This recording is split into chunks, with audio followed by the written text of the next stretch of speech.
미국이 박살났습니다. 60년간 지켜온 원자력 자존심이 한국에 완전히 무너졌습니다. 바다 위에 핵을 띄운다. 미국이 1960년대에 포기한 기술입니다. 불가능하다고 선언했죠. 그런데 한국이 해냈습니다. 160년 역사 미국 최고 기관 에이베스가 한국에 인증을 내줬습니다. 트럼프가 발칵 뒤집혔습니다. 측근을 한국에 급파했죠. 허점을 찾아오라고. 하지만 그가 가져온 보고서 한 줄의 백악관이 얼어붙었습니다. 협력하지 않으면 미국이 뒤처집니다. 72시간의 비밀, 그 충격적인 전말을 지금 공개합니다. 시작하기 전 구독과 좋아요, 그리고 대한민국 화이팅! 댓글로 한국을 응원해주세요. 새벽 5시 47분. 제 휴대폰이 울렸습니다. 백악관 직통 라인이었습니다. 저는 침대에서 벌떡 일어났죠. 30년 가까이 에너지업계에서 일했지만 이 시간에 백악관에서 전화가 오면 심장이 쿵 내려앉습니다. 켈로웨이 보좌관님, 대통령께서 7시까지 상황실로 오시랍니다. 무슨 일입니까? 한국 관련 긴급 브리핑입니다. 한국이라고요? 저는 눈을 비볐습니다. 에너지안보 특별보좌관인 제가 왜 한국권으로 불려가는 거죠? 국한핵 문제라면 국가안보보좌관 소관 아닙니까? 에너지 관련입니다. 자세한 건 오시면 설명드리겠습니다. 전화가 끊겼습니다. 저는 한숨을 내쉬며 침대에서 일어났습니다. 아내 캐서린이 눈을 떴습니다. 여보, 무슨 일이야? 백악관이야. 긴급 브리핑 넷. 이번엔 뭔데? 한국이라 하더군. 캐서린이 고개를 갸웃했습니다. 한국, 당신이 왜?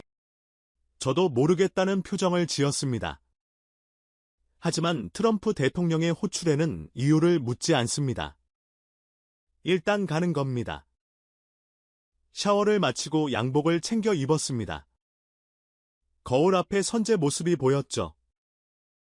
브라이언 켈로웨이, 58세. 텍사스 미들랜드 유전에서 시작해 에너지부 차관보를 거쳐 지금은 백악관 에너지안보 특별보좌관. 트럼프 대통령의 일기 때부터 함께 한 측근 중 하나입니다. 6시 반, 저는 차를 몰아 백악관으로 향했습니다. 워싱턴 DC의 새벽거리는 아직 한산했습니다. 하지만 제 머릿속은 복잡했죠. 한국이라, 대체 무슨 일일까? 반도체 문제인가? 아니면 배터리? 최근 한국 기업들이 미국에 대규모 투자를 하고 있다는 건 알고 있었습니다. 하지만 그건 상무부 소관이지 제 담당이 아닙니다. 백악관 서쪽 입구에 도착했을 때 이미 여러 대일 검은색 SUV가 주차되어 있었습니다. 저만 부른 게 아니군요. 상황시에 들어서자 익숙한 얼굴들이 보였습니다. 국가안보보좌관 마이클 플린 주니어, 에너지부 장관 크리스 라이트, 그리고 국방부 차관까지. 저는 속으로 당혹감을 느꼈습니다. 이 조합이라면 단순한 문제가 아닙니다. 다들 앉으시죠. 플린 보좌관이 말했습니다.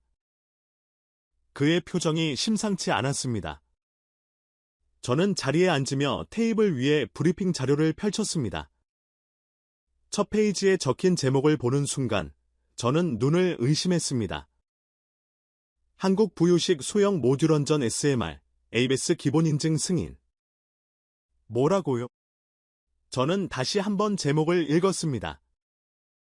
부유식 원전, 바다 위에 핵발전소를 띄운다고. 잠깐만요. 저도 모르게 말이 튀어나왔습니다. 이게 사실입니까? 바다 위에 원자로를 띄운다고요? 플린 보좌관이 고개를 끄덕였습니다. 사실입니다. 더 놀라운 건 다음 페이지에 있습니다. 저는 페이지를 넘겼습니다. 그리고 숨이 멎는 것 같았습니다. ABS 미국 성급협회 160년 역사상 최초로 부유식 원전 기본인증 발급. ABS라고요? 미국 성급협회가 한국 원전에 인증을 줬다고요. ABS는 1862년에 설립된 세계 최고 권위의 선박인증 기관입니다. 160년이 넘는 역사 동안 단 한 번도 허술한 인증을 한 적이 없습니다. 미국 해군 함정의 안전기준도 ABS가 정합니다. 그런데 그 ABS가 한국의 바다 위 원전에 도장을 찍어줬다고. 이건 말이 안 됩니다. 제 목소리가 떨렸습니다. 바다 위에 핵을 띄운다. 미친 짓 아닙니까?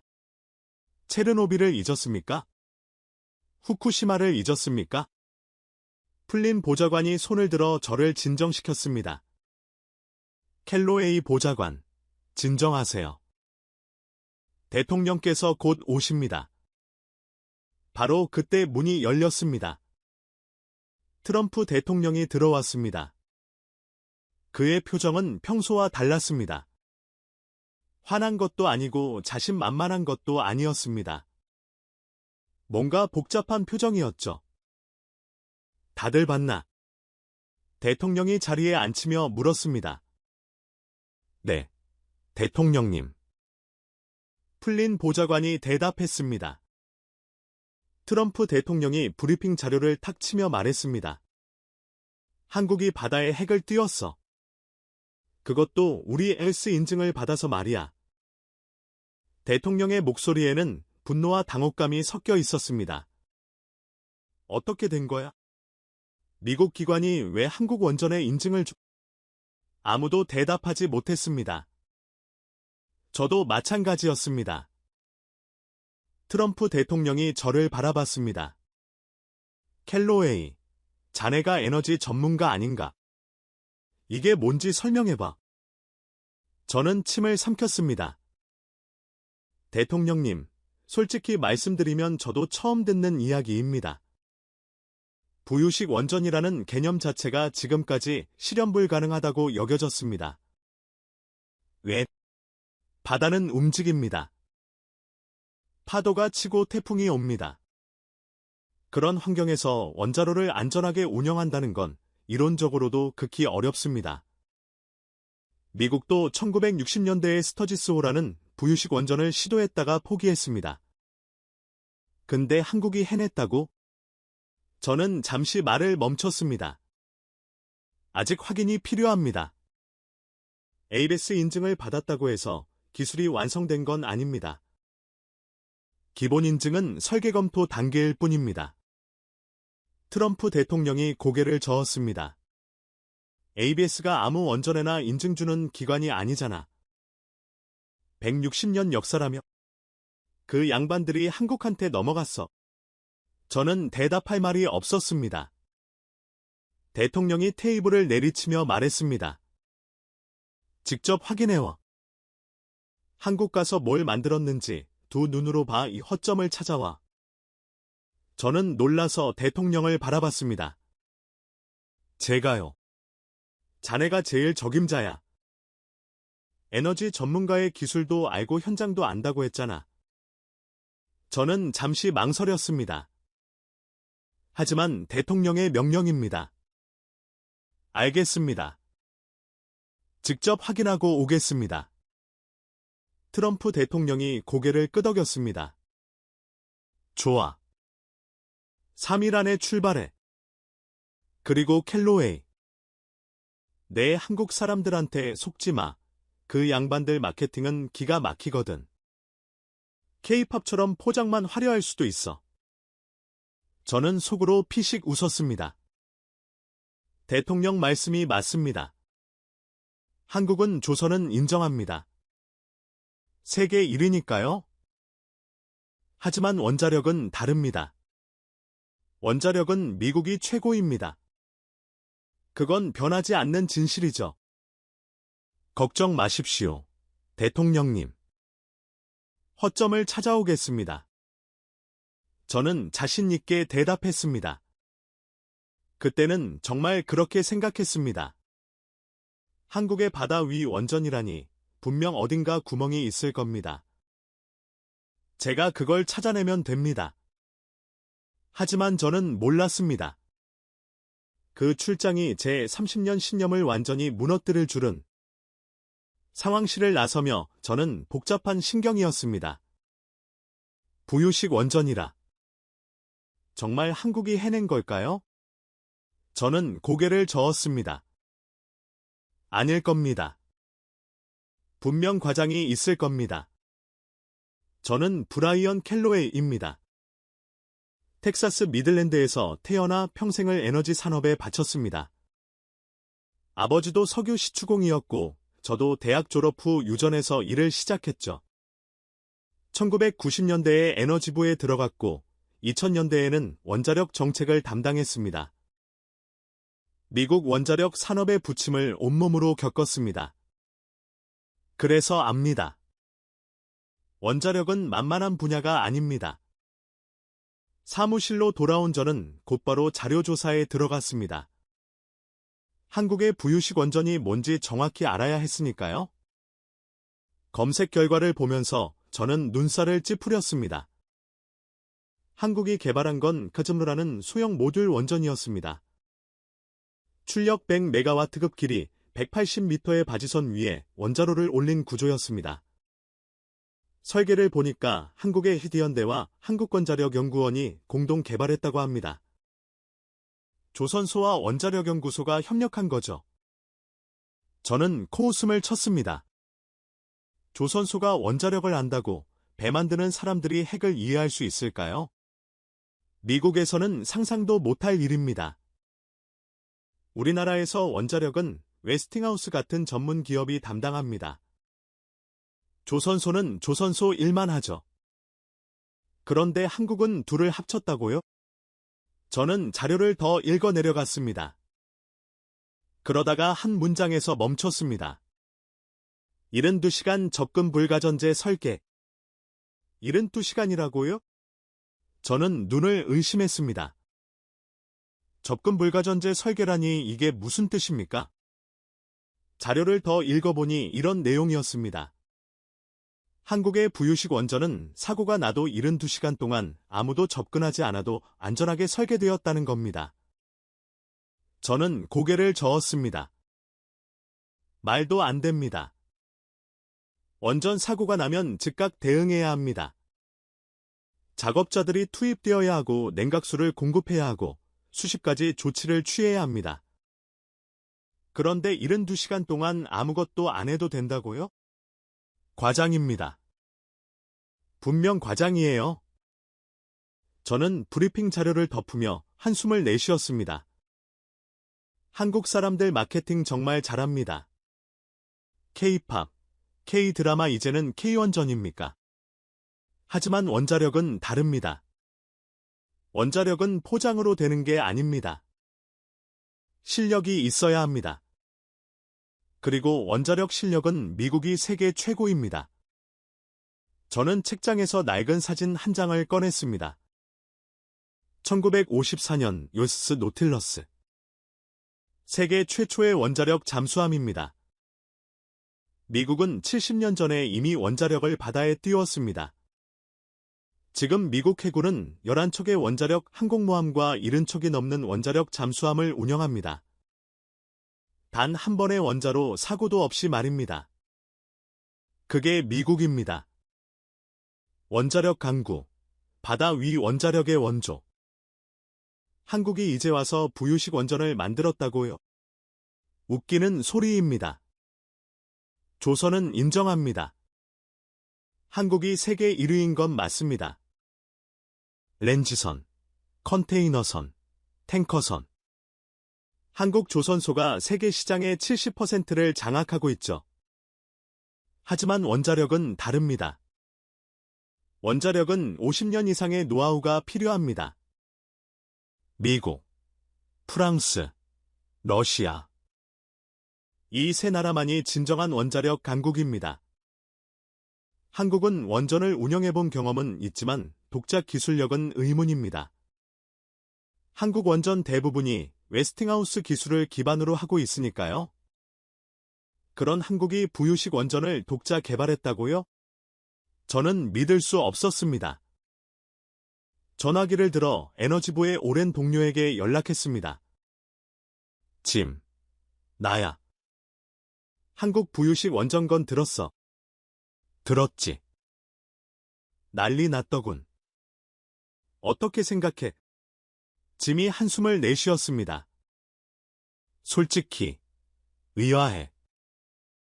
ABS가 인증을 줬다는 게 이해가 안 돼. 그러니까 ABS가 왜? 모르겠어. 근데 브라이언, 한 가지 신경 쓰이는 게 있어. 뭔데? 에브스 심사팀이 6개월 동안 한국에 상주했대. 보통 심사는 몇 주면 끝나는데 6개월이나 걸렸다는 건 그만큼 꼼꼼하게 봤다는 거 아닐까? 저는 잠시 침묵했습니다. 6개월이라.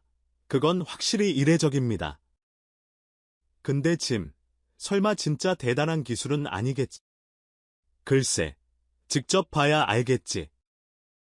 자료만 봐서는 판단하기 어려워. 전화를 끊고 저는 창밖을 바라봤습니다. 워싱턴의 하늘은 흐렸습니다. 제 마음처럼요. 한국이 정말 대단한 걸 만든 걸까요? 아니, 그럴 리 없습니다. 분명 허점이 있을 겁니다. 저는 출장 준비를 시작했습니다. 한국에 가서 직접 확인하면 됩니다. 제 눈으로 보면 진실을 알 수 있을 겁니다. 그리고 허점을 찾아서 대통령께 보고하면 됩니다. 한국의 부유식 원전은 과장된 마케팅입니다. 기술적 한계가 명확합니다. 이렇게 보고하면 되는 겁니다. 저는 자신 있었습니다. 30년 경력의 에너지, 전문가인 제가 허점을 못 찾을 리 없으니까요.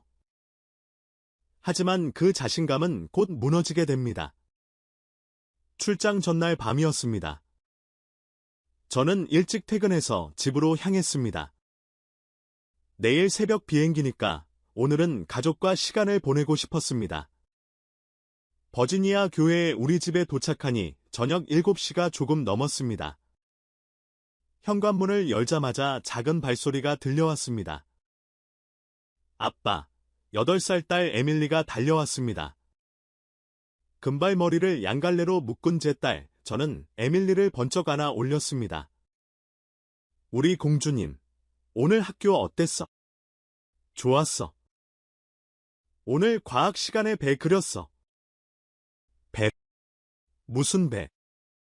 에밀리가 눈을 반짝였습니다. 바다 위에 뜨는 큰 배 선생님이 보여줬어. 진짜 크더라. 저는 웃으며 에밀리를 내려놓았습니다. 그래. 어떤 배였는데?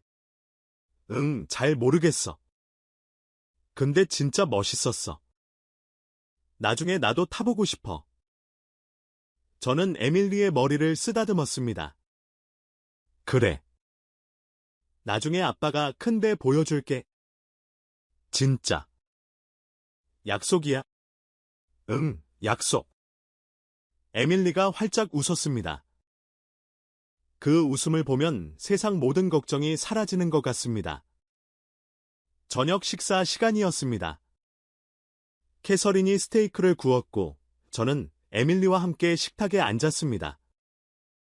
여보, 내일 출장이라며? 캐서린이 물었습니다. 한국에 가, 한국. 갑자기 웬? 저는 잠시 말을 멈췄습니다. 출장 목적을 자세히 말할 수는 없었습니다. 그냥 업무야. 며칠이면 돌아와. 에밀리가 눈을 동그랗게 떴습니다. 한국. 한국이 어디야? 아시아에 있어. 비행기 타고 한참 가야 해. 얼마? 한 14시간. 에밀리가 입을 벌렸습니다. 와, 진짜 멀다.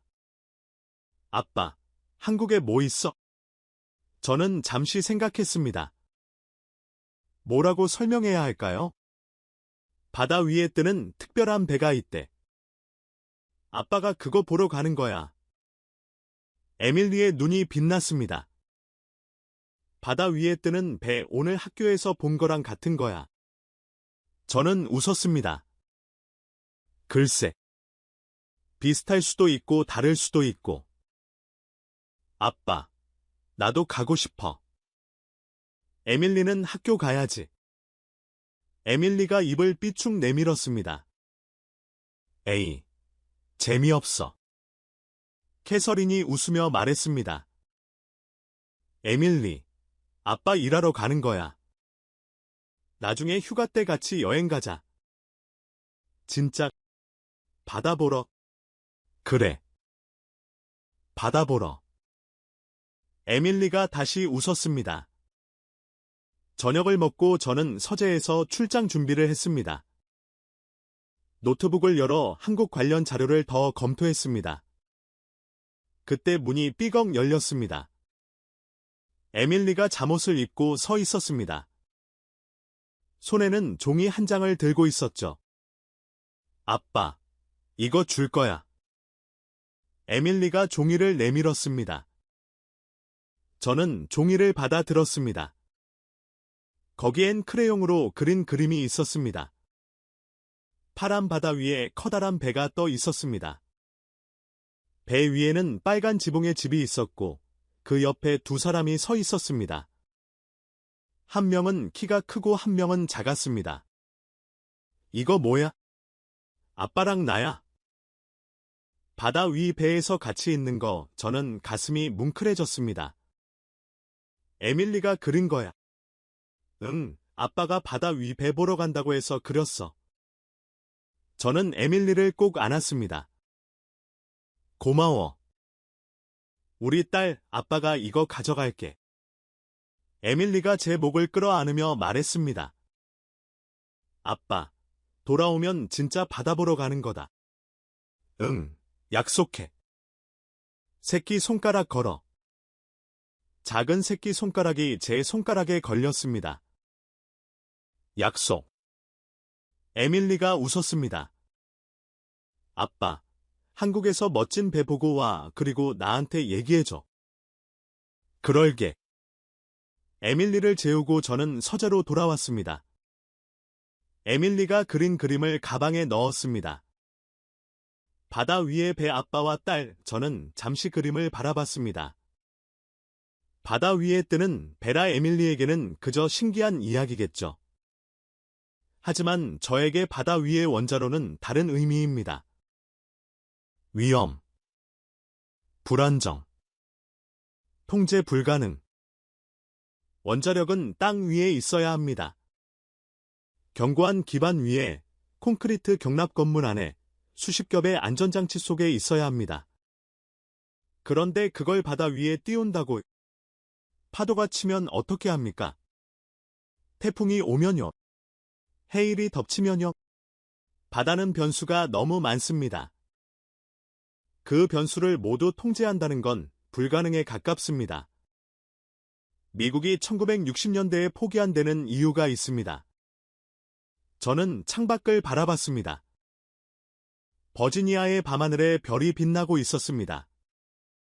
한국에 가면 답을 찾을 수 있을 겁니다. 분명 허점이 있을 겁니다. 제가 그걸 찾아내면 됩니다. 그리고 돌아와서 대통령께 보고하는 겁니다. 한국의 기술은 과장되었습니다. 나고요. 저는 노트북을 덮고 침실로 향했습니다. 내일이면 한국행 비행기에 오릅니다. 그때는 몰랐습니다. 그 출장이 제 인생을 바꿀 줄은요. 에밀리가 그린 바다 위에 배가 단순한 그림이 아니라는 것을요.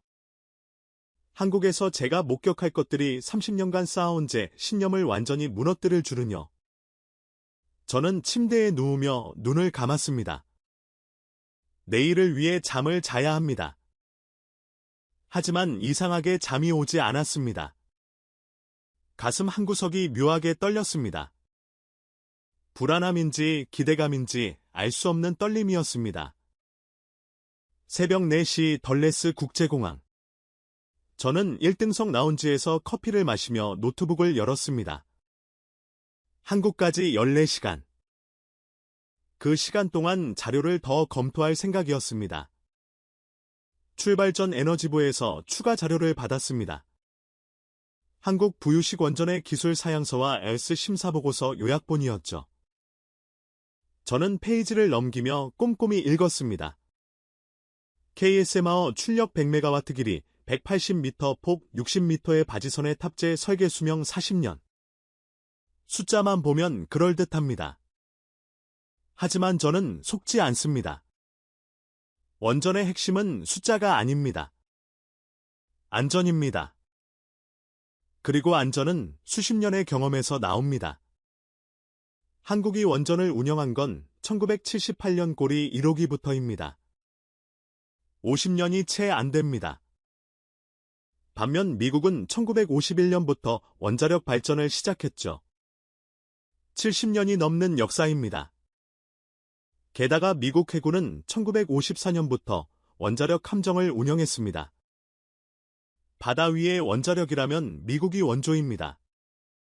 한국이 갑자기 부유식 원전을 만들었다고요? 어불성설입니다. 비행기에 탑승했습니다. 1등석 좌석에 앉아 안전벨트를 맸습니다. 옆자리에는 아무도 없었습니다. 조용히 생각할 시간이 있어서 다행이었죠. 비행기가 이륙했습니다. 창밖으로 워싱턴의 불빛이 점점 작아졌습니다. 저는 가방에서 서류를 꺼냈습니다. 그러다가 손에 잡힌 게 있었습니다. 에밀리가 그린 그림이었습니다. 파란 바다 위에 배, 그 위에 서 있는 아빠와 딸, 저는 잠시 그림을 바라봤습니다. 바다 위의 배라. 에밀리에게는 그저 동화 같은 이야기겠죠. 하지만 현실에서 바다 위에 원자로를 띄운다는 건 완전히 다른 문제입니다. 바다는 예측 불가능합니다. 파도, 조류, 태풍, 쓰나미. 수많은 변수가 있습니다. 육지의 원전도 관리가 어려운데 바다 위에서 어떻게 안전을 보장합니까? 후쿠시마를 생각해 보세요. 2011년 쓰나미가 덮쳤을 때 일본 최고의 기술력도 속수무책이었습니다. 냉각 시스템이 멈추고 수소 폭발이 일어나고 방사능이 유출했습니다. 그게 바다의 힘입니다. 인간이 통제할 수 없는 힘, 그런데 한국이 바다 위에 원전을 띄웠다고요. 그것도 ABS 인증을 받아서요. 저는 고개를 저었습니다. 분명 뭔가 있을 겁니다. 허점이 있을 거예요. 비행기 안에서 저는 계속 자료를 검토했습니다. 한 가지 눈에 띄는 게 있었습니다. 한국 측 자료에 반복적으로 등장하는 문구였습니다. 피동안전 시스템 파셉 세이프티 시스템. 피동안전이라 전력이나 작업자 개입 없이 자연현상만으로 안전을 유지한다는 개념입니다. 미국에서도 연구는 했습니다. 하지만 실용화된 적은 없습니다. 이론과 현실은 다르니까요. 한국이 그걸 실현했다고요? 저는 의심의 눈초리로 자료를 읽었습니다. 자연순환냉각, 중력기반 비상냉각수 주입, 피동수소 재결합기, 전문 용어들이 나열되어 있었습니다. 하지만 용어만으로는 알 수 없습니다. 직접 봐야 합니다. 8시간쯤 지났을까요? 저는 잠이 들었습니다. 꿈을 꿨습니다. 바다 한가운데에 거대한 배가 떠 있었습니다. 그 위에 빛나는 건물이 있었죠. 저는 그 배 위에 서 있었습니다. 갑자기 파도가 치기 시작했습니다. 배가 흔들렸습니다. 저는 균형을 잃고 쓰러졌습니다. 그때 누군가 제 손을 잡았습니다. 에밀리였습니다. 아빠, 괜찮아. 이 배는 안전해. 에밀리, 여기 어떻게 왔어? 에밀리가 웃었습니다. 아빠가 데려왔잖아. 약속했잖아. 저는 깜짝 놀라 깨어났습니다. 승무원이 제 어깨를 두드리고 있었습니다. 손님, 곧 인천국제공항에 도착합니다. 창밖을 보니 구름 사이로 한반도가 보였습니다. 저는 심호흡을 했습니다. 드디어 한국입니다. 이제 진실을 확인할 시간입니다. 인천국제공항에 내리자마자 저는 놀랐습니다. 공항이 어마어마하게 컸습니다. 그리고 깨끗했습니다. 덜레스 공항과는 비교가 안 됐습니다. 미국 대사관 직원이 저를 마중 나왔습니다. 켈로웨이 보좌관님, 환영합니다. 바로 울산으로 이동하시면 됩니다. 울산까지 얼마나 걸립니까? 국내선으로 약 1시간입니다. 이미 비행기가 대기 중입니다. 효율적이군요. 저는 속으로 감탄했습니다. 하지만 감탄은 거기까지였습니다. 저는 허점을 찾으러 온 겁니다. 감탄하러 온 게 아닙니다. 울산행 비행기에 올랐습니다. 창밖으로 한국의 풍경이 보였습니다. 산과 도시가 어우러진 모습이었죠. 1시간 후, 울산에 도착했습니다. 공항에서 나오자 바다 냄새가 났습니다. 짭짤하고 비린 냄새. 항구 도시 특유의 냄새였습니다. 저는 차에 올라탔습니다. 목적지는 HD연대 울산 조선소였습니다. 조선소까지 가는 동안 저는 창밖을 바라봤습니다. 울산은 산업도시였습니다. 거대한 공장들과 굴뚝들이 보였습니다. 미국 텍사스의 석유화학 단지를 떠올리게 했죠. 하지만 결정적인 차이가 있었습니다. 깨끗했습니다. 공장 도시인데 공기가 탁하지 않았습니다. 거리에 쓰레기도 없었습니다. 여기가 공장지대 맞습니까? 제가 물었습니다. 안내를 맡은 한국 외교부 직원이 대답했습니다. 네, 맞습니다. 울산은 한국 최대의 산업도시입니다. 조선, 석유화학, 자동차가 모두 모여있죠. 그런데 왜 이렇게 깨끗합니까? 직원이 웃었습니다. 환경규제가 엄격합니다. 그리고 기업들도 많이 노력하고 있고요. 저는 고개를 끄덕였습니다. 하지만 속으로는 의아했습니다. 미국의 산업도시들은 대부분 지저분합니다. 디트로이트, 피츠버그, 휴스턴. 공장이 있으면 오염이 따르는 게 당연하다고 생각했습니다. 그런데 한국은 다르군요. 하지만 그건 중요하지 않습니다. 저는 원전을 보러 온 겁니다. 곧 조선소 정문이 보였습니다. 거대한 크레인들이 하늘을 찌르고 있었습니다. 그 규모에 저는 숨이 멎는 것 같았습니다. 저게 다 조선소입니까?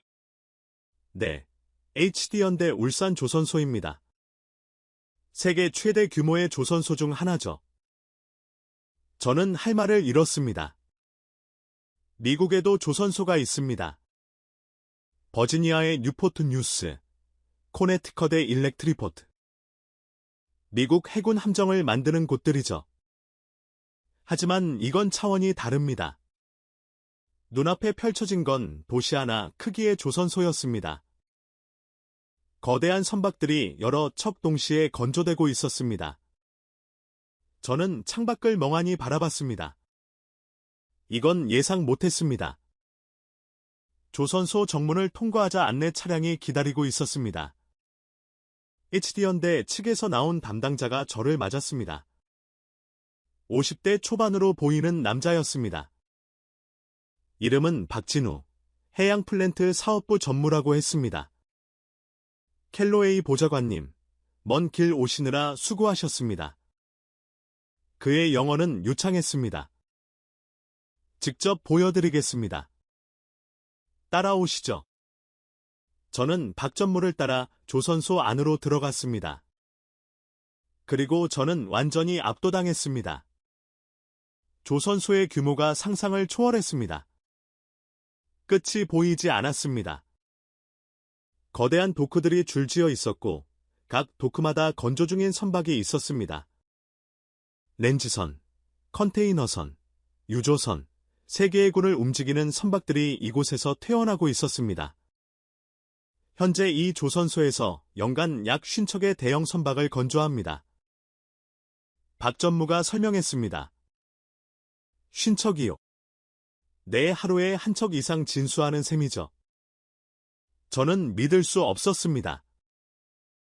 미국 조선소에서는 항공모함 한 척 만드는데 5년이 걸립니다. 그런데 한국은 하루에 한 척씩 배를 띄운다고요. 물론 항공모함과 상선은 다릅니다. 하지만 그래도 이 속도는 놀라웠습니다. 저는 주변을 둘러봤습니다. 작업자들이 분주하게 움직이고 있었습니다. 하지만 혼란스럽지 않았습니다. 마치 오케스트라처럼 모든 게 조화롭게 돌아가고 있었습니다. 용접 불꽃이 여기저기서 튀었고 크레인이 거대한 철판을 나르고 있었습니다. 그 모든 게 하나의 리듬 속에서 움직이고 있었죠. 이쪽으로 오시죠.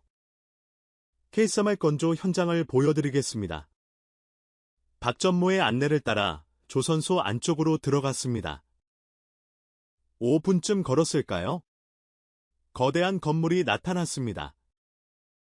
저기입니다. 박 전무가 가리킨 곳에 저는 시선을 고정했습니다. 그리고 숨이 멎었습니다. 거대한 바지선이 있었습니다. 길이가 거의 2개의 축구장을 합친 것 같았습니다. 그 위에 무언가가 올라가 있었죠. 원자로였습니다. 돔 형태의 경납 건물이 바지선 위에 우뚝 서 있었습니다. 은색 외벽이 햇빛을 반사하고 있었죠. 적의 캐스물입니다. 박 전무의 목소리가 들렸습니다. 하지만 저는 대답할 수 없었습니다. 입이 떨어지지 않았습니다. 이론으로만 들었던 부유식 완전히 눈앞에 있었습니다. 진짜로요. 가까이 가보시겠습니까? 저는 고개를 끄덕였습니다. 바지선에 가까이 다가갈수록 규모가 더 실감났습니다. 선체의 높이만 해도 5층 건물은 되어 보였습니다. 선체 길이 180m, 폭 60m입니다. 원자로 출력은 100메가와트급이고요. 박 전무가 설명했습니다. 100메가와트면 인구 10만 명 도시에 전력을 공급할 수 있습니다. 저는 선체를 올려다봤습니다. 용접 자국이 보였습니다. 그런데 이상하게 거칠지 않았습니다. 마치 예술 작품처럼 정교했습니다. 용접 품질이 놀랍군요. 저도 모르게 말이 튀어나왔습니다. 박 전무가 미소 지었습니다. 한국 조선소의 용접 기술은 세계 최고입니다. 렌지선을 만들려면 영하 163도를 견디는 용접이 필요하거든요. 그 기술력이 원자로 경납용기에도 적용됐습니다. 렌지선 기술이 원전에 적용됐다고요? 저는 고개를 갸웃했습니다. 그건 생각해본 적 없는 접근이었습니다. 미국에서는 원전과 조선이 완전히 분리된 산업입니다. 원전은 웨스팅하우스, 조선은 헌팅턴 잉걸스. 서로 교류가 거의 없습니다. 그런데 한국은 둘을 합쳤다고요? 안으로 들어가 보시겠습니까? 박 전무의 제안에 저는 고개를 끄덕였습니다. 사다리를 타고 바지섬 위로 올라갔습니다. 가판에 서자 바다바람이 얼굴을 스쳤습니다. 저는 경납 건물을 올려다봤습니다. 거대했습니다. 가까이서 보니 더 위압적이었습니다. 경납용기 두께가 얼마나 됩니까? 1.2m입니다. 1.2m. 저는 눈을 의심했습니다. 육상 원전의 경납용기 두께는 보통 1m 내외입니다. 그런데 1.2m라고요. 해상 환경을 고려해서 20%더 두껍게 설계했습니다. 20% 추가. 저는 속으로 계산했습니다.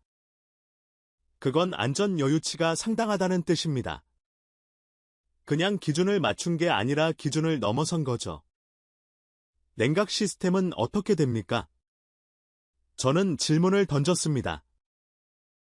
핵심을 파고들어야 합니다. 자연순환 냉각 방식입니다. 전력이 끊겨도 냉각수가 중력과 자연 대류로 순환합니다. 펌프 없이요.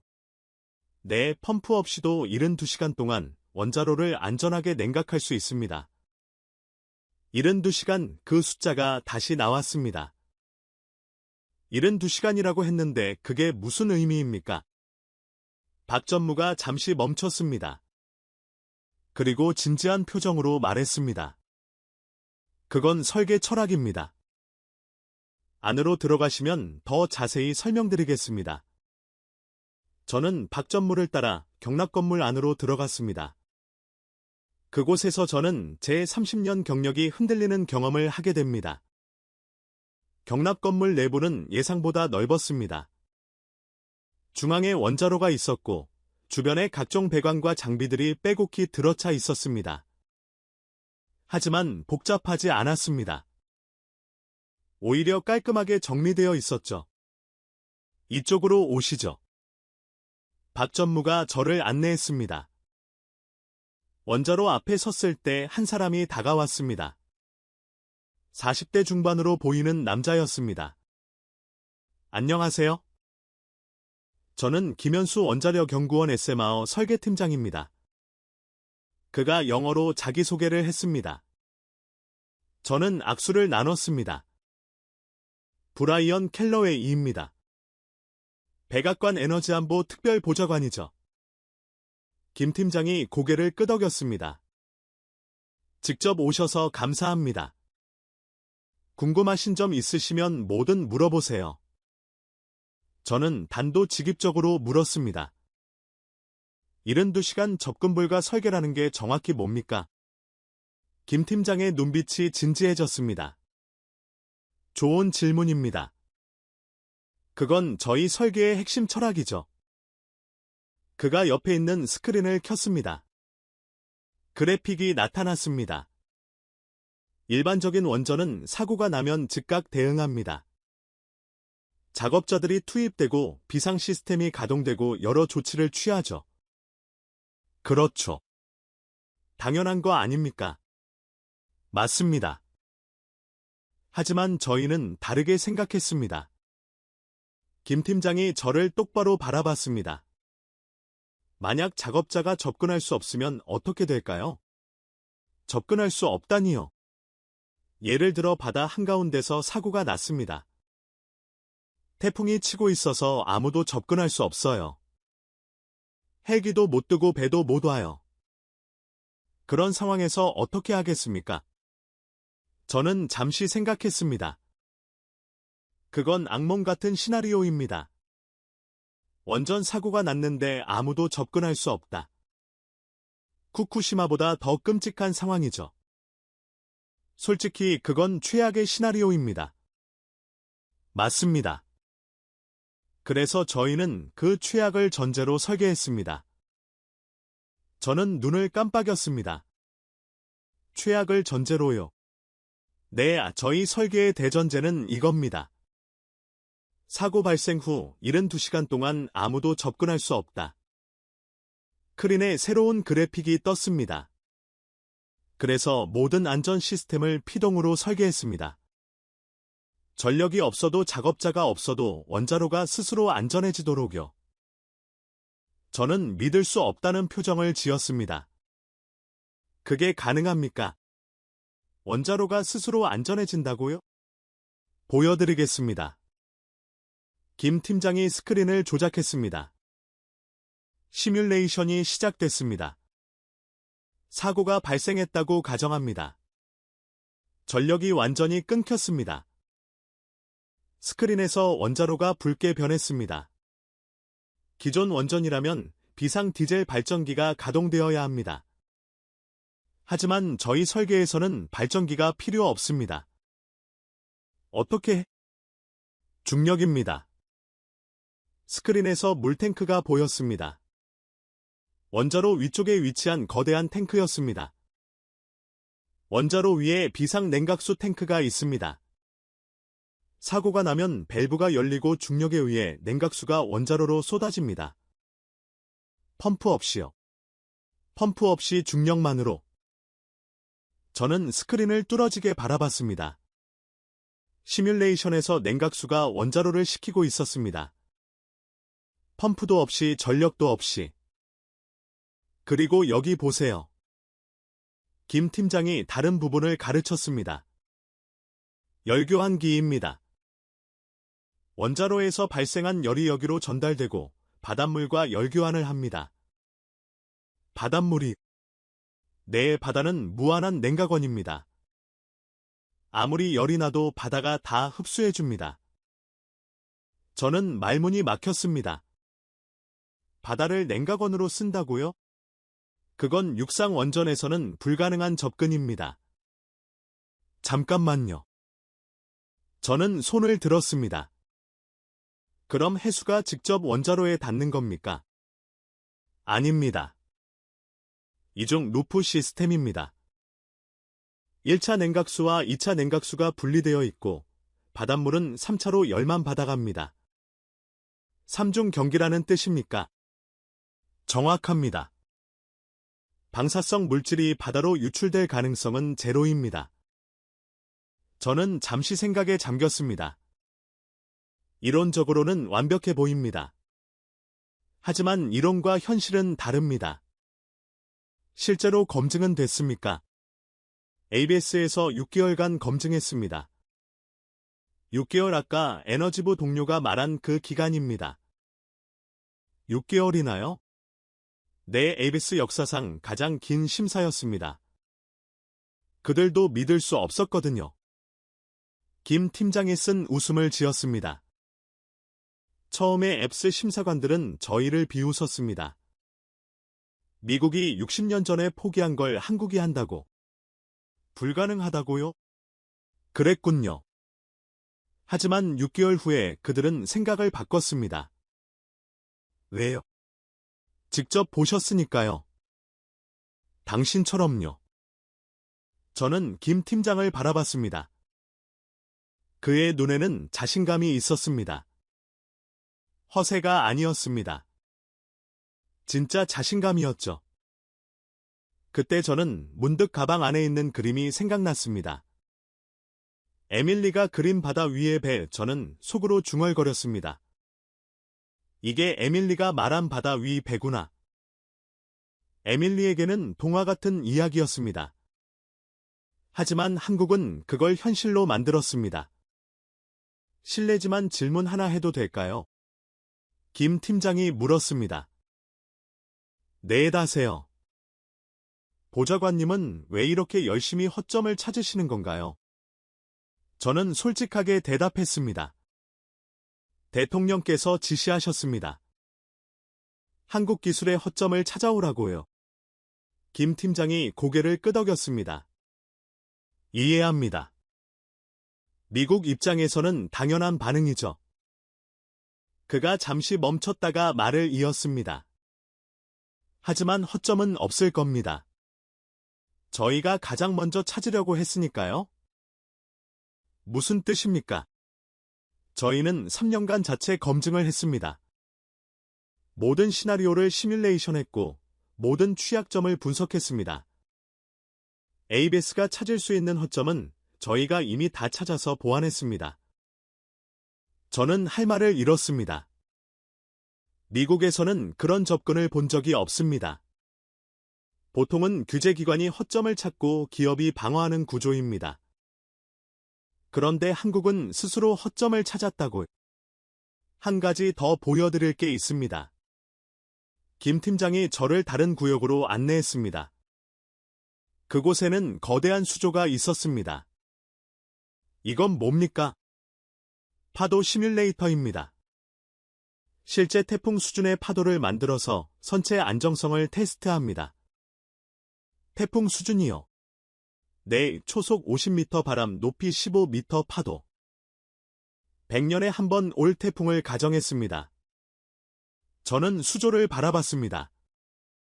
결과는요. 선체 기울기 최대 5도 이내, 원자로 영양제로 5도요. 내 원자로는 10도까지 기울어져도 정상 작동하도록 설계됐습니다. 하지만 선체가 5도 이상 기울어지는 일은 없습니다. 저는 고개를 저었습니다. 믿을 수 없었습니다. 하지만 눈앞에 증거가 있었습니다. 이건 과장이 아니었습니다. 진짜였습니다. 저는 처음으로 불안해졌습니다. 내가 틀렸을 수도 있다는 생각이 들었습니다. 조선소를 나온 저는 머리가 복잡했습니다. 한국의 기술력이 예상보다 훨씬 뛰어났습니다. 허점을 찾으려 왔는데 허점이 보이지 않았습니다. 하지만 아직 단정짓기는 이릅니다. 한 회사의 프레젠테이션만 보고 판단할 수는 없으니까요. 다음 일정은 한국해양에너지공사 본사 방문이었습니다. 정부기관의 시각을 들어볼 차례였습니다. 차를 타고 이동하는 동안 저는 휴대폰을 확인했습니다. 백악관에서 메시지가 와 있었습니다. 진행 상황 보고 바람. 대통령이 궁금해하심. 저는 잠시 고민했습니다. 뭐라고 보고해야 할까요? 조사 중 내일 추가 보고하겠음. 일단 시간을 벌었습니다. 한국해양에너지공사 본사에 도착했습니다. 회의실로 안내받았고 그곳에는 이미 여러 사람이 모여 있었습니다. 공사 사장, 기술이사, 그리고 의외의 인물 한 명 일본인이었습니다.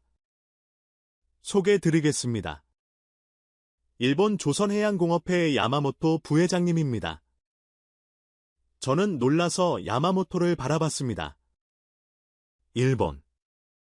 왜 일본 사람이 여기 있죠? 야마모토가 자리에서 일어나 악수를 청했습니다. 야마모토 켄지입니다. 만나서 반갑습니다. 저는 악수를 나누며 물었습니다. 실례지만 왜 이 자리에 계신 건가요? 야마모토가 미소 지었습니다. 저도 배우러 왔습니다. 배우러요. 내 한국의 부유식 원전 기술을요. 저는 귀를 의심했습니다. 일본이 한국에게 배운다고요? 일본은 세계 3위의 원전 강국입니다. 후쿠시마 사고가 있었지만 기술력 자체는 세계 최고 수준이죠. 그런 일본이 한국에게 배운다고요? 놀라신 것 같군요.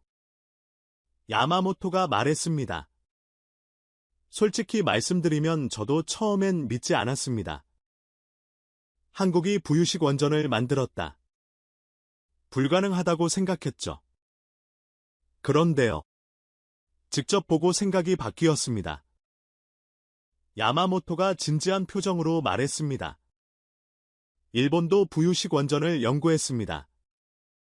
하지만 포기했죠. 기술적으로 너무 어려웠거든요. 미국도 마찬가지입니다. 알고 있습니다. 미국은 1960년대에 일본은 1990년대에 포기했죠. 그런데 한국이 해냈습니다. 야마모토가 고개를 저었습니다. 처음에는 인정하기 싫었습니다. 하지만 사실은 사실입니다. 한국이 저희보다 앞서 있어요. 저는 할 말을 잃었습니다. 일본이 한국을 인정하다니. 이건 예상 못한 전개였습니다. 한국과 일본은 조선업에서 라이벌입니다. 서로 치열하게 경쟁하는 사이죠. 그런 일본이 한국을 칭찬하다니요. 구체적으로 어떤 점이 뛰어납니까? 저는 질문했습니다. 야마모토가 대답했습니다. 통합설계입니다. 한국은 조선과 원자력을 결합했습니다. 일본에서는 상상도 못할 접근이죠. 왜요? 일본에서는 조선소와 원전회사가 완전히 분리되어 있습니다. 서로 협력하는 일이 거의 없어요. 미국도 마찬가지 아닙니까? 저는 고개를 끄덕였습니다. 맞는 말입니다. 하지만 한국은 달랐습니다. HD연대 조선소와 원자력연구원이 처음부터 함께 설계했습니다. 조선기술과 원자력 기술이 융합된 거죠. 그게 왜 중요합니까? 시너지입니다. 조선소는 바다를 압니다. 파도, 조류, 염분 부식, 바다에서 살아남는 법을 알죠. 원자력연구원은 핵을 압니다. 안전, 냉각, 차폐, 핵을 통제하는 법을 알죠. 야마모토가 손을 모았습니다. 둘이 합쳐지니까 불가능이 가능해진 겁니다. 저는 잠시 생각에 잠겼습니다. 미국에서는 왜 그런 접근을 못했을까요? 대답은 간단합니다. 시도하지 않았기 때문입니다. 미국은 원자력과 조선을 별개의 산업으로 봤습니다. 서로 다른 회사, 서로 다른 규제, 서로 다른 문화. 융합할 이유가 없었죠. 그런데 한국은 융합했습니다. 그리고 성공했습니다. 한 가지 더 말씀드리겠습니다. 야마모토가 말을 이었습니다. 일본 정부도 이제 한국과 협력을 검토하고 있습니다. 뭐라고요? 부유식 원전 기술을 도입하려고 합니다. 한국에서요. 저는 충격을 받았습니다. 일본이 한국에게 기술을 도입한다고요? 그건 상상도 못한 시나리오였습니다. 일본뿐이 아닙니다. 한국해양에너지공사 사장이 끼어들었습니다. 필리핀, 인도네시아, 베트남이 이미 도입 의향서를 보냈습니다. 사우디아라비아와 UAE도 협의 중이고요. 얼마나 됩니까? 현재까지 발주 의향 금액이 30조 원을 넘습니다. 30조 원, 저는 숫자에 압도당했습니다. 그리고 미국 기업들도 관심을 보이고 있습니다. 미국이요? 네. 아직 공식적인 건 아니지만 몇몇 에너지 기업에서 비공식 접촉이 있었습니다. 저는 멍하니 앉아 있었습니다. 이건 예상과 완전히 다른 상황이었습니다. 저는 한국의 허점을 찾으러 왔습니다. 그런데 발견한 건 허점이 아니라 가능성이었습니다. 한국은 진짜로 새로운 걸 만들어낸 겁니다. 그리고 세계가 그걸 인정하고 있었습니다. 중국도, 중동도, 동남아도. 저는 문득 트럼프 대통령의 말이 떠올랐습니다. 한국 사람들한테 속지 마. K-팝처럼 포장만 화려할 수도 있어. 하지만 이건 포장이 아니었습니다. 진짜였습니다. 회의가 끝나고 저는 호텔로 돌아왔습니다. 방에 들어서자마자 침대에 쓰러졌습니다. 몸은 피곤했지만 머리는 쉬지 않았습니다. 하루 동안 본 것들이 머릿속에서 맴돌았습니다. 180m 길이의 바지선, 1.2m 두께의 경납용기, 72시간 피동 안전 시스템, 일본의 인정, 30조 원의 발주 의향. 모든 게 예상과 달랐습니다. 저는 일어나 창밖을 바라봤습니다. 울산의 밤이 보였습니다. 조선소의 불빛이 멀리서 반짝이고 있었습니다. 밤에도 일하고 있는 거죠. 저는 휴대폰을 꺼냈습니다. 에밀리에게 영상통화를 걸었습니다. 신호가 가고 곧 에밀리의 얼굴이 화면에 나타났습니다. 아빠, 에밀리가 환하게 웃었습니다. 에밀리, 잘 잤어. 응, 아빠 지금 어디야? 한국이야. 바다 근처에 있어. 에밀리의 눈이 반짝였습니다. 바다. 배 봤어. 저는 잠시 말을 멈췄습니다. 그리고 솔직하게 대답했습니다. 응, 봤어. 진짜 큰 배 우와. 어떤 배야? 바다 위에 뜨는 특별한 배야. 에밀리가 그린 그림처럼. 에밀리가 신이 났습니다. 진짜 내 그림이랑 비슷해. 비슷해. 아니, 더 멋있어. 나도 보고 싶어. 저는 웃었습니다. 하지만 마음 한구석이 무거웠습니다. 에밀리, 아빠한테 한 가지 물어볼게. 뭐, 만약 아빠가 틀렸다면 어떻게 할까? 에밀리가 고개를 갸웃했습니다. 틀렸다고. 뭐가? 그냥 만약이야. 아빠가 어떤 거 틀렸으면 어떻게 해야 할까? 에밀리가 잠시 생각하더니 대답했습니다. 고치면 되지. 고친다고. 응, 틀리면 고치는 거야. 선생님이 그랬어. 틀리는 건 나쁜 게 아니래. 고치지 않는 게 나쁜 거래. 저는 에밀리의 말에 가슴이 뜨거워졌습니다. 8살짜리 딸이 저보다 현명했습니다. 에밀리, 고마워. 뭐가? 그냥 고마워. 사랑해. 나도 사랑해, 아빠. 영상통화를 끊고 저는 한참 동안 창밖을 바라봤습니다.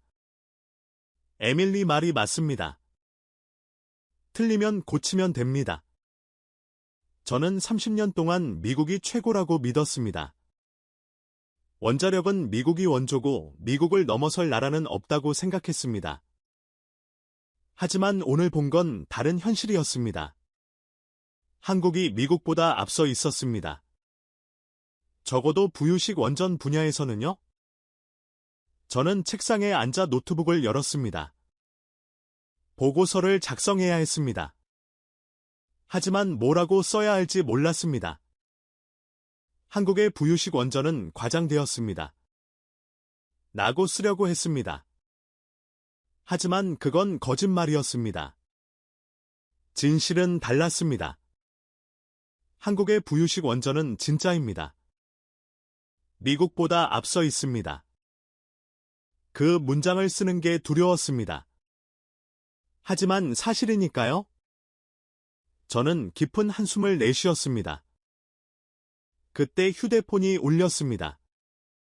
백안관이었습니다. 켈로웨이 보좌관님 대통령께서 직접 통화를 원하십니다. 저는 긴장했습니다. 잠시 후 트럼프 대통령의 목소리가 들렸습니다. 켈로웨이 어떻게 됐어? 허점 찾았나? 저는 잠시 망설였습니다. 대통령님 아직 조사 중입니다. 뭐가 그렇게 오래 걸렸? 간단한 거 아니야. 생각보다 복잡합니다. 복잡하다고. 무슨 뜻이야? 저는 심호흡을 했습니다. 그리고 솔직하게 말했습니다. 대통령님, 한국의 기술이 예상보다 뛰어납니다. 전화기 너머로 침묵이 흘렀습니다. 뭐라고? 허점을 찾으려 했습니다. 하지만 찾을 수 없었습니다. 켈로웨이, 너 지금 뭐라는 거야?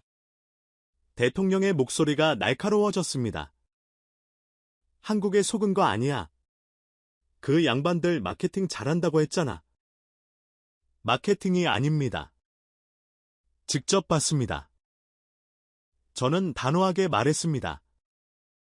대통령님, 내일 귀국해서 직접 보고 드리겠습니다. 모든 자료를 가져가겠습니다. 다시 침묵이 흘렀습니다. 알았어. 내일 보자. 전화가 끊겼습니다. 저는 휴대폰을 내려놓고 한숨을 내쉬었습니다. 트럼프 대통령이 화가 난 게 분명했습니다. 그가 원하는 답을 주지 않았으니까요. 하지만 거짓말할 수는 없었습니다. 저는 노트북 화면을 바라봤습니다. 보고서 초안이 비어 있었습니다. 진실을 써야 합니다. 미국이 틀렸다고 한국이 앞서 있다고, 그리고 미국도 한국에게 배워야 한다고 저는 타이핑을 시작했습니다. 귀국 비행기 안에서 저는 보고서를 완성했습니다. 14시간 동안 한 글자 한 글자 신중하게 썼습니다. 제 30년 경력을 건 보고서였으니까요. 제목은 이렇게 정했습니다. 한국 부유식 원전 기술 평가 보고서 미국의 대응 방향 재현 결론부터 쓰기로 했습니다. 트럼프 대통령은 긴 서론을 싫어하니까요? 결론: 한국의 부유식 원전 기술은 세계 최고 수준입니다. 미국이 이 분야에서 경쟁력을 유지하려면 한국과의 협력이 필수적입니다. 이 문장을 쓰는데 30분이 걸렸습니다. 손이 떨렸습니다. 미국이 한국에게 배워야 한다. 그 말을 대통령에게 한다는 게 두려웠습니다. 하지만 사실이니까요. 거짓말할 수는 없었습니다. 덜레스 공항에 도착한 건 새벽 5시였습니다. 비행기에서 내리자마자 백악관 차량이 대기하고 있었습니다. 보좌관님, 대통령께서 7시에 뵙자고 하셨습니다. 저는 고개를 끄덕였습니다. 샤워할 시간도 없겠군요. 차 안에서 보고서를 다시 한번 읽었습니다. 혹시 빠뜨린 게 없나 확인했습니다. 숫자들이 눈에 들어왔습니다. 에일스 160년 역사상 최초의 부유식 원전 인증 72시간 피동 안전 시스템 경남용기 두께 1.2m 기준 대비 120% 냉각 용량 여유 150% 30조 원 규모의 해외 발주 의향 모든 숫자가 한국의 우위를 증명하고 있었습니다. 백악관에 도착했습니다. 웨스트윙으로 들어가는 길이 유난히 길게 느껴졌습니다. 대통령 집무실 앞에 섰을 때 심장이 쿵쿵 뛰었습니다. 문이 열렸습니다. 트럼프 대통령이 책상에 앉아 있었습니다. 그의 표정은 읽을 수 없었습니다. 들어와. 켈러웨이. 저는 안으로 들어가 자리에 앉았습니다. 보고서 가져왔나? 네, 대통령님.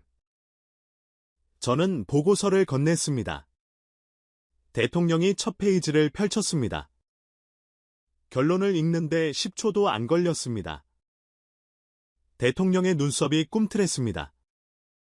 한국과 협력이 필수적이라고. 네, 대통령님. 왜?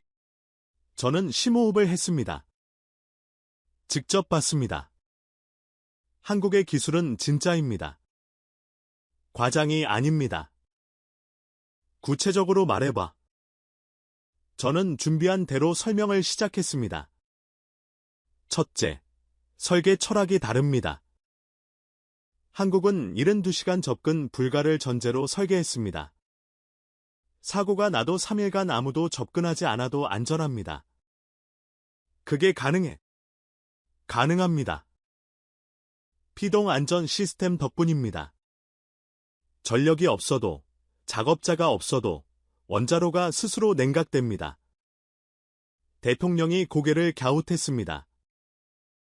미국은 왜 그런 걸 못 만들었어?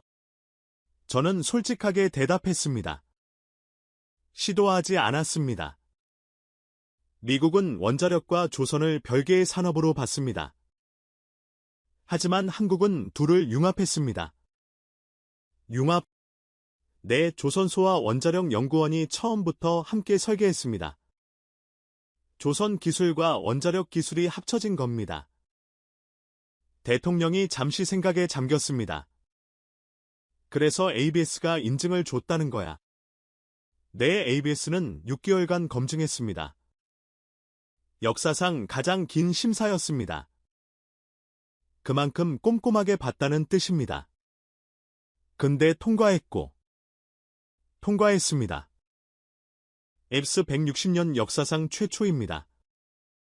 대통령이 보고서를 넘겼습니다. 숫자들이 나열된 페이지였습니다. 30조 원 발주 의향이라고. 네, 필리핀, 인도네시아, 베트남, 사우디, UAE. 여러 나라가 한국에 러브콜을 보내고 있습니다. 미국 기업들은 비공식적으로 관심을 보이고 있습니다.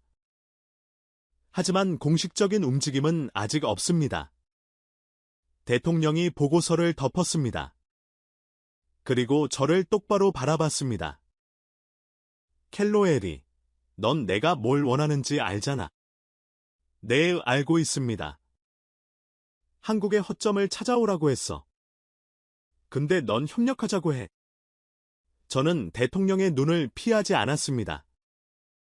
대통령님, 허점을 찾으려 했습니다. 정말로. 하지만 없었습니다. 없다고. 내 3년간 자체 검증을 거친 기술입니다. 앱에서도 6개월간 뒤졌습니다. 허점이 있었다면 진작 발견됐을 겁니다. 대통령이 책상을 손가락으로 두드렸습니다. 생각하고 있다는 신호였습니다. 저는 말을 이었습니다. 대통령님, 한 가지 더 말씀드려야 합니다. 뭔데? 일본도 한국에게 배우고 있습니다.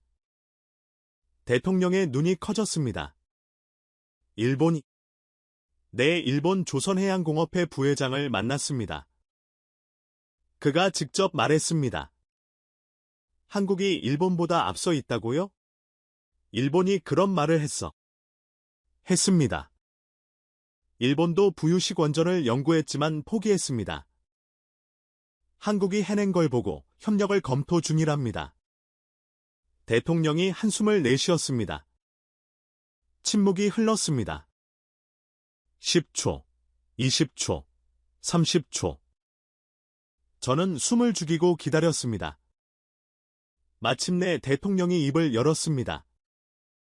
미국이 뒤처지고 있다는 거야. 저는 고개를 끄덕였습니다.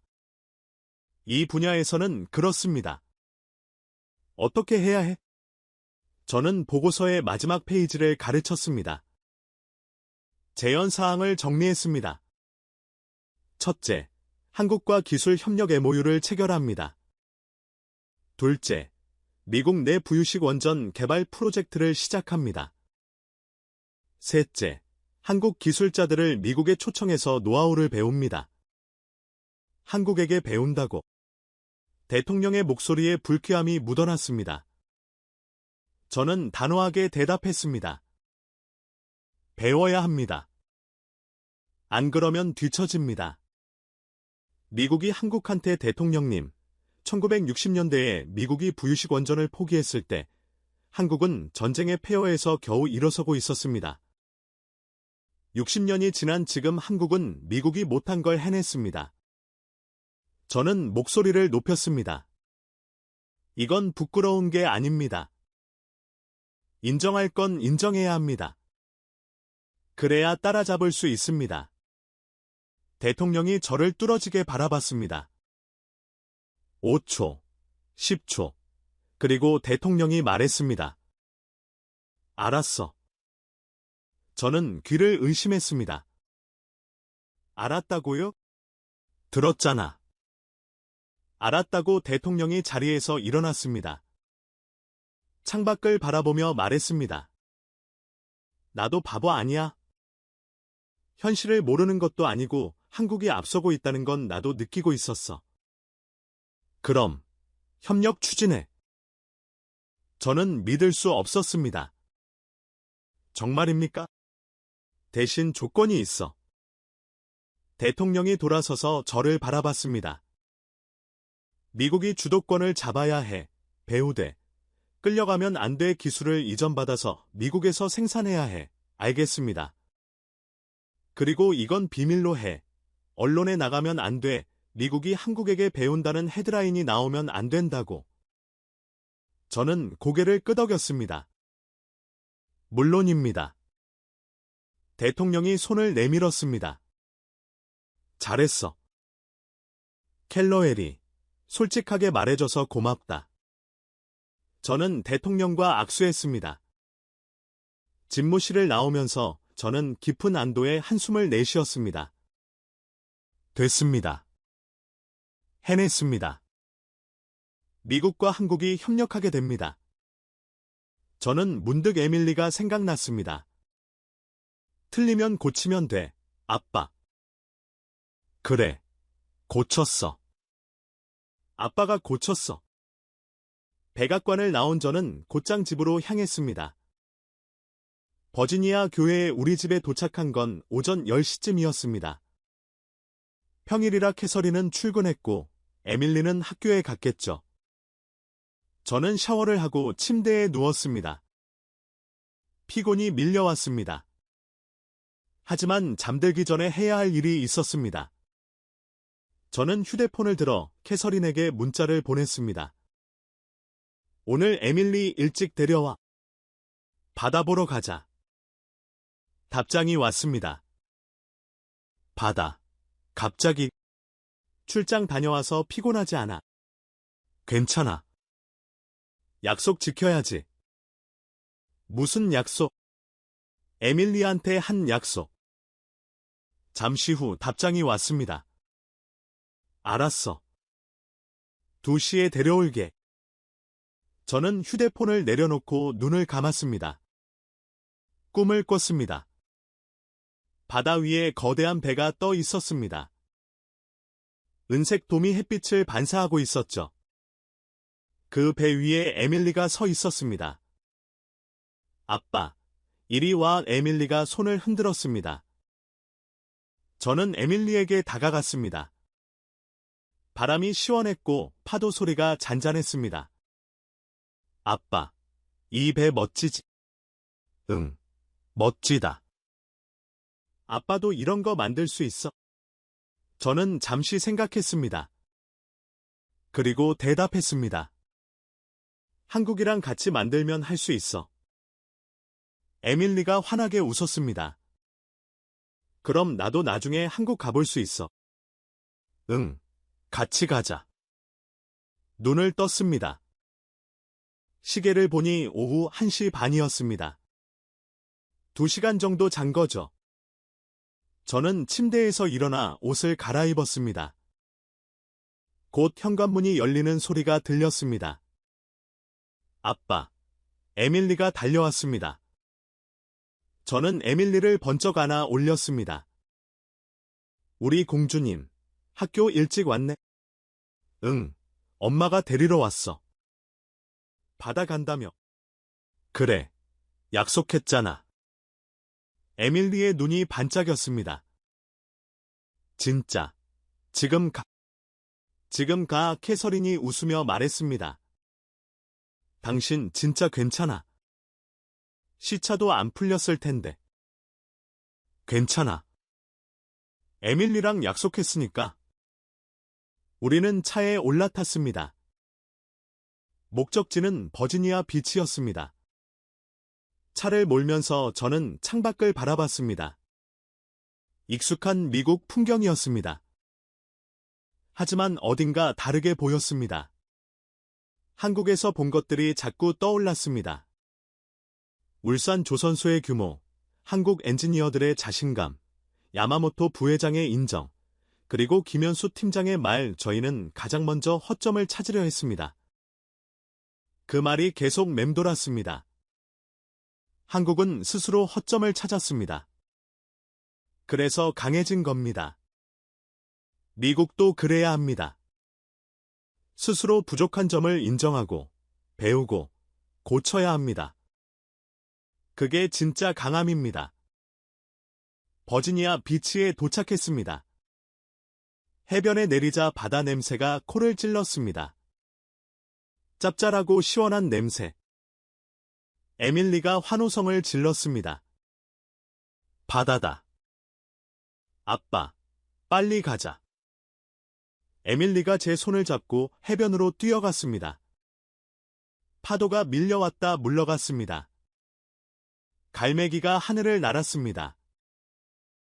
저는 에밀리와 함께 모래사장에 앉았습니다. 아빠, 한국에서 뭐 봤어? 에밀리가 물었습니다. 저는 잠시 생각했습니다. 뭐라고 설명해야 할까요? 바다 위에 뜨는 특별한 배를 봤어. 어떤 배? 전기를 만드는 배야. 에밀리가 고개를 갸웃했습니다. 전기. 배가 전기를 만들어? 응, 진짜 대단한 배야. 우와. 그 배 타봤어. 타보진 않았어. 하지만 가까이서 봤어. 에밀리가 눈을 반짝였습니다. 나도 보고 싶어. 나중에 같이 가자. 한국에. 진짜. 약속이야. 저는 에밀리의 새끼 손가락에 제 손가락을 걸었습니다. 약속. 에밀리가 활짝 웃었습니다. 저는 가방에서 뭔가를 꺼냈습니다.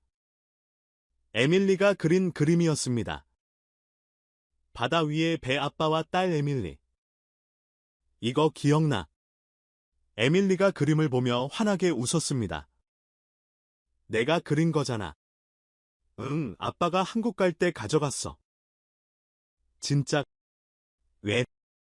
저는 에밀리를 바라보며 말했습니다. 힘들 때마다 이 그림 봤어. 그러면 힘이 났거든. 에밀리가 제 품에 안겼습니다. 아빠. 사랑해.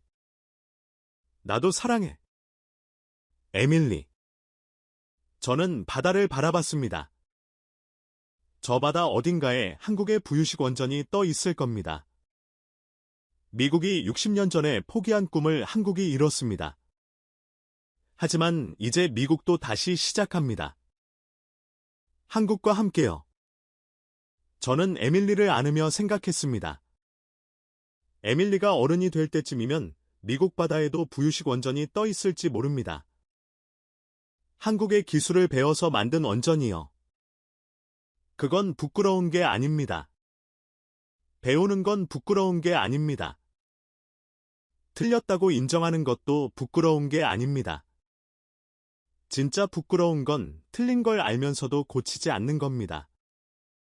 저는 30년 동안 미국이 최고라고 믿었습니다. 하지만 이번에 배웠습니다. 최고는 정해진 게 아닙니다. 계속 노력하는 자가 최고가 되는 겁니다. 한국은 노력했습니다. 그래서 앞서갔습니다. 이제 미국도 노력해야 합니다. 따라잡아야 합니다. 아니, 뛰어넘어야 합니다. 하지만 그러려면 먼저 배워야 합니다. 저는 바다를 바라보며 조용히 다짐했습니다.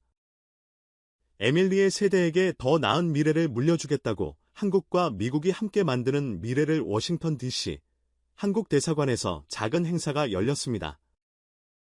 미국 한국 부유식 원전 기술협력 MOU 체결식 언론에는 공개되지 않은 비공개 행사였습니다. 트럼프 대통령의 지시대로요. 저는 미국 측 대표로 서명했습니다. 한국 측 대표는 김현수 팀장이었습니다. 울산에서 저에게 72시간의 의미를 설명해 주었던 그 사람이죠. 서명을 마치고 악수를 나눴습니다. 다시 만나니 반갑습니다. 켈로웨이 보좌관님. 저도요. 김 팀장님. 미국 방문을 고대하고 있습니다.